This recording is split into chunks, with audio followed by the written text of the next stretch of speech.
Namah Shivaya. Today I will talk to you about Valmiki Ramayana. During Treta Yuga, Lord Vishnu had taken a human avatar in the form of Lord Ram, and Ayodhya is known to be his Janma Bhumi. Other details of the story you are already aware of, but some new facts I would like to present in this video. As you know, Lord Ram, Mata Sita and Lakshman had been banished to the forest areas for about 14 years.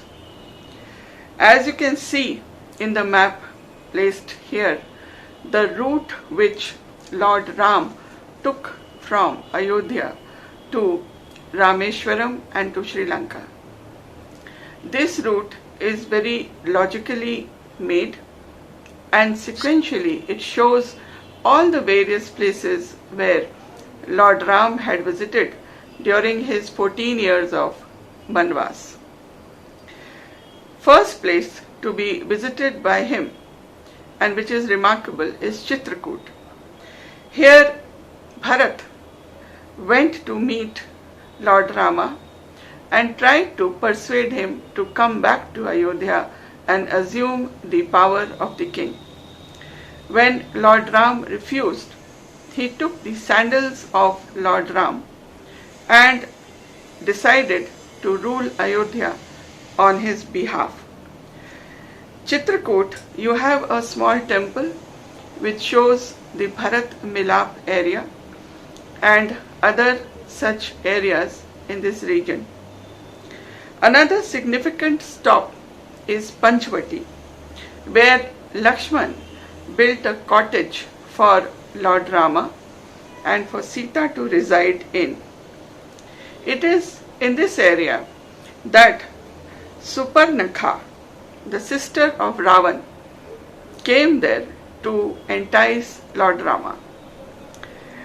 Due to this, Lakshman disfigured her face and cut off her ears, after which her brothers Khar and Dushan came to this area to take the revenge for their sister. But Lord Rama and Lakshmana killed both of them. Thereafter, both the elements of Ramayana actually start from here onwards, wherein Ravan plans to kidnap Sita to take some kind of revenge from Lord Rama. He asks his uncle Marich to take the form of a golden deer and entice away Lord Ram from the cottage. Thereafter, Mata Sita also asks Lakshmana to go in search of Lord Ram. Thereafter, being defenseless, Ravan comes there and he kidnaps Mata Sita and takes her to Lanka in his Pushpak Vimana. This place is roughly about distance between Bhadrachalam and Panchvati. In Bhadrachalam, in Andhra Pradesh district, Sita is seen to be taken by Ravan, and Jatayu attacks Ravan, but Ravan cuts off his wing and Jatayu falls to the ground at Lipakshi in Andhra Pradesh. Lipakshi in Andhra Pradesh is a temple dedicated to Jatayu. Shivling is also there, and Nandi image is also close by.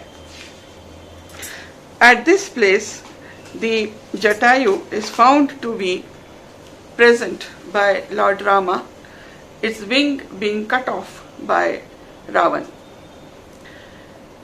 Lord Rama says, Le Pakshi. Le Pakshi basically means arise, O giant bird.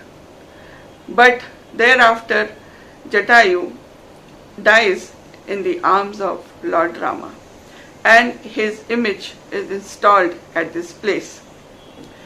At Lepakshi, you can also see a huge footprint of Lord Hanuman, which is a giant 6 feet footprint, and people can still see it today.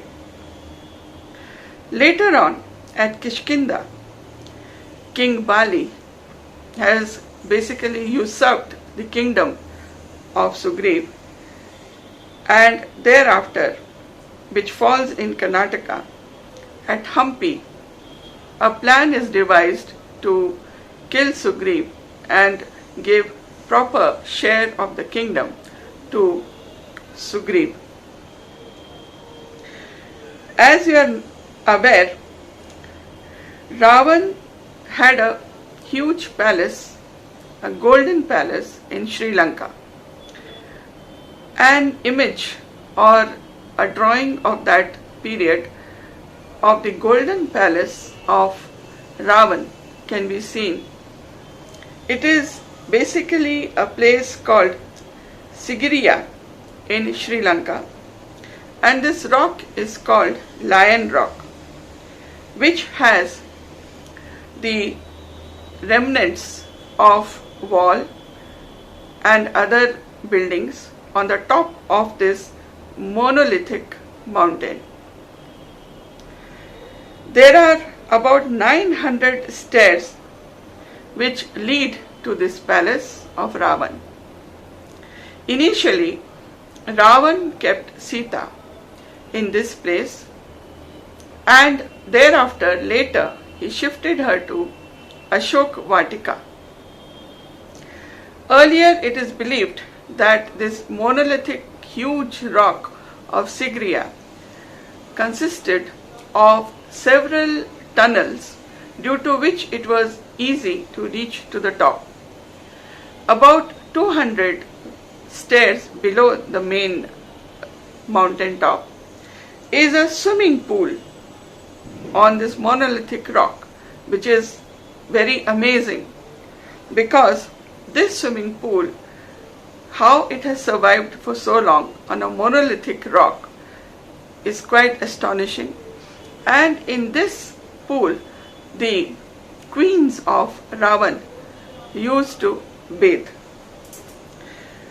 Lord Hanumanji had 8 Shaktiyan, Asht Siddhi. Now these Asht Siddhi enabled Lord Hanuman to fly in the air, to have a lot of power to defeat any kind of enemies. Now these Asht Siddhyas were Pranayama, Asana, Yama, Niyama, Pratyapahara, Dharana, Dhyana, evam Samadhi. Lord Hanuman was extremely powerful, and he could also assume the shape of the smallest animal and also become as big as a huge mountain. So because of these powers, Lord Hanuman contributed a lot towards the rescue of Mata Sita. Here I would like to show you a picture of Ashok Vatika in Sri Lanka, which has footprints of Lord Hanuman as well as of Sita in this place. The footprints of Lord Hanuman are believed to be 6 feet long, and when he assumed a small form, a very small form, then his footprints are very small. This is the place where he met Mata Sita for the first time after coming to Sri Lanka. The Valmiki Ramayana further states that when Lord Rama reached the end of the tip of India, he formed the Ram Setu, and as per the records of the Ramnath Swami temple, this Ram Setu was believed to be passable and one could travel from the tip of India to Sri Lanka for some time till 1480 BC. Sri Ram is reported to have built this bridge, Ram Setu, with the assistance of 10 million Vanars in just 5 days. The Kamba Ramayana, a Tamil classic, says that Nal was the engineer for construction of this Ram Setu. The end of the tip of the country is called Dhanushkodi. Till 15th century, the Ram Setu was quite evident, but later on there was a cyclone in the 15th century after 1480, due to which a large part of the Ram Setu went under the water. Thereafter, in 1964, there was another cyclone, due to which this entire town, railway station, etc., situated at Dhanushkodi, was totally destroyed. It is also believed that a train carrying about 115 passengers was also swept away into the sea. So today it is a ghost town. The astronomically backed calculations and other planetarium softwares have proved that the entire events related in the Valmiki Ramayan actually occurred about 7,000 years ago, and it can be sequentially dated since then. The Valmiki Ramayan mentions about 200 plants and also 185 weapons which existed during that time. The concept of the Valmiki Ramayan also describes certain megafauna which existed during that time. It is said in Sundarkand in 4.27.12 sloka that Lord Hanuman, when he entered Sri Lanka, he found 4 tusked elephants guarding the palaces of Ravan. Now these 4 tusked elephants existed about 1 to 1.2 million years ago, and you can see the picture and the fossil of this animal which existed at that time. No other contemporary book or script in the history of mankind has described these kind of megafauna, as these megafauna were already extinct before any other story could be composed. Another instance I would like to quote here is that of Sanjeevani booty, which was brought by Lord Hanuman from the Himalayas. He picked up a huge, big mountain and carried it to Sri Lanka, as he could not identify the exact herb which was required. It is believed that a plant called rhodiola or solo in Ladakh is the Sanjeevani booty. But there is another plant called Selaginell bryoteris, which is also considered that it was the Sanjeevani herb. but no conclusive evidence of which is the plant has been conclusively established.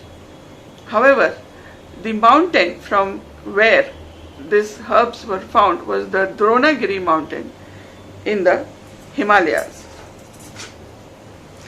The battle between Lord Ram and Ravan took place at Talai Mannar in Sri Lanka. Ravan was killed by Lord Rama by using the Brahmastra.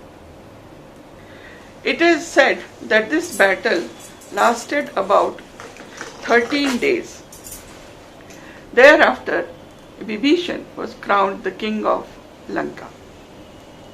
However, the new king of Lanka, Vibhishan, forgot to complete the death rituals of Ravan in a hurry to assume the kingship of Sri Lanka.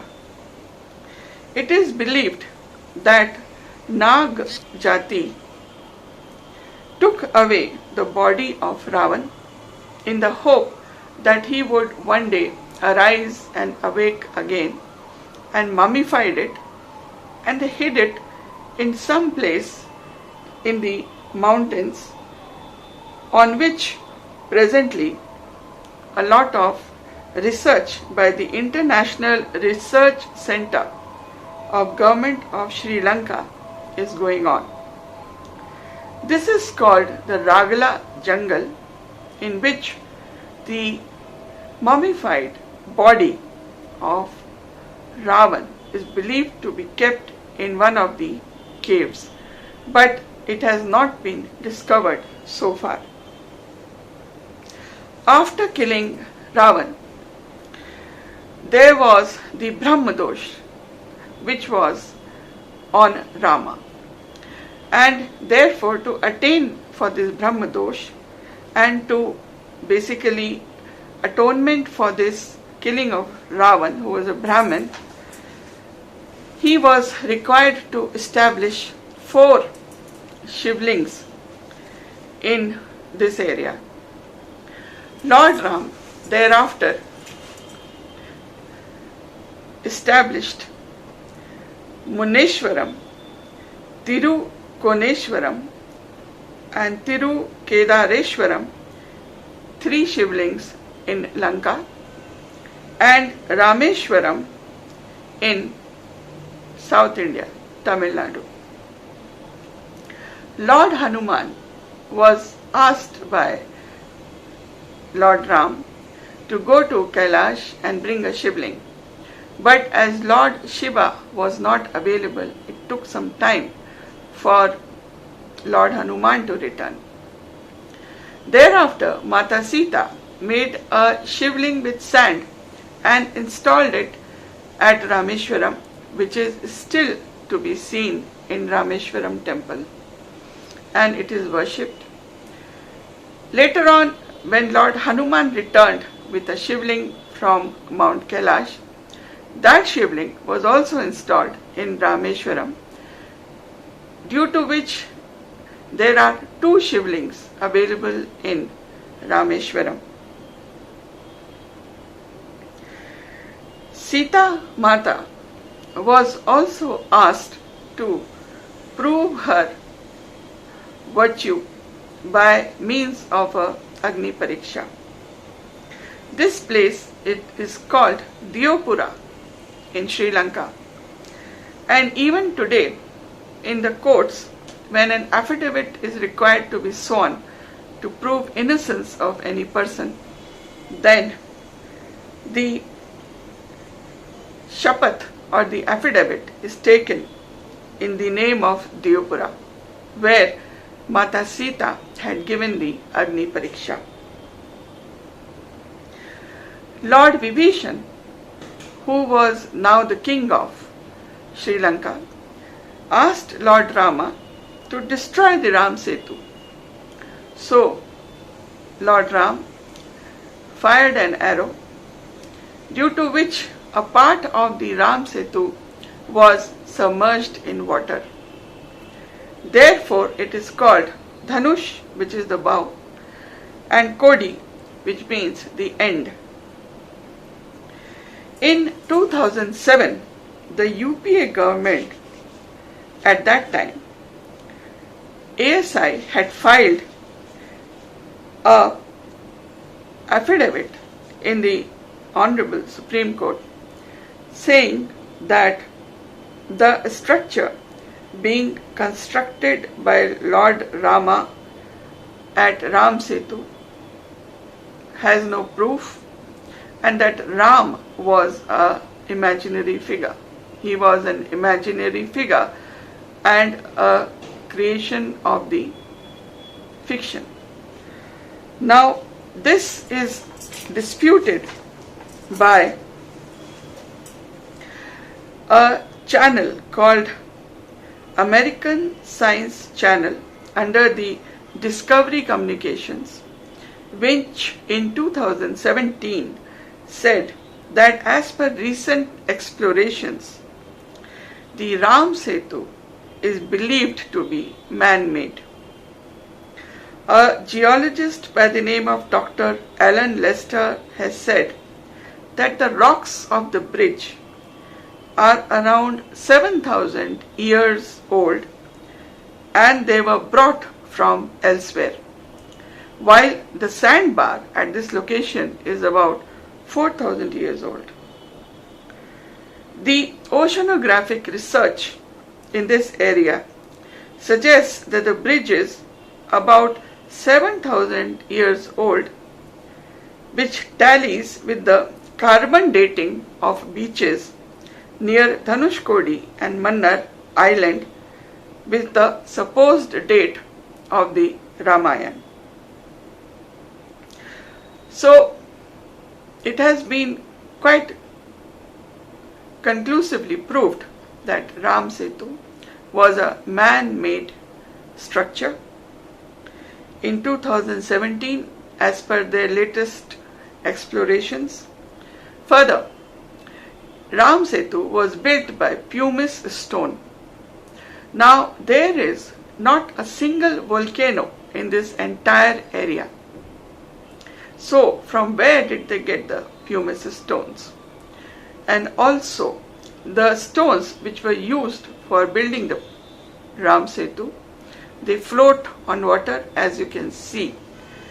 Now, there is no other reef in the world or any other oceanic area in the world where the stones actually float on seawater.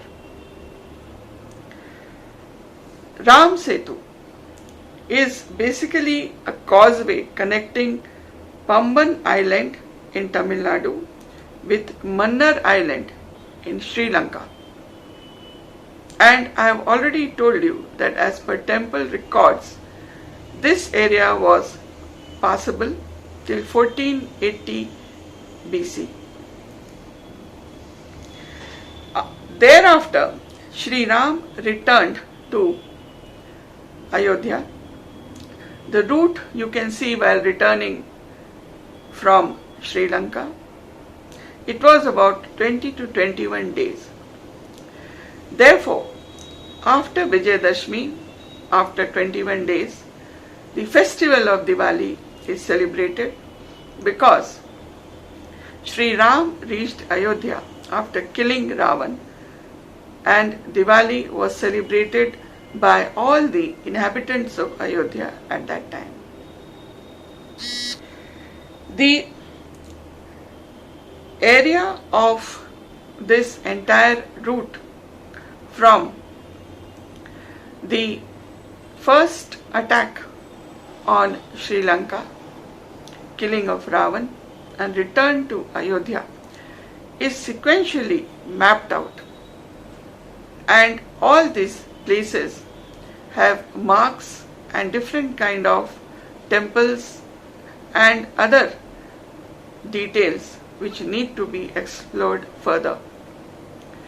As such, it is true that Valmiki Ramayan is not just a mythology or a fictional story, but it is our own prehistory which should be recognized as such. And we have sufficient proof of this story, which started in the Treta Yuga, and Lord Ram, his entire travails as a human being are well documented in this story. So it is definitely a prehistory, and Ram is not a fictional character, but a human being who lived during the Treta Yuga and faced all the challenges as a human being. Thank you for watching this video.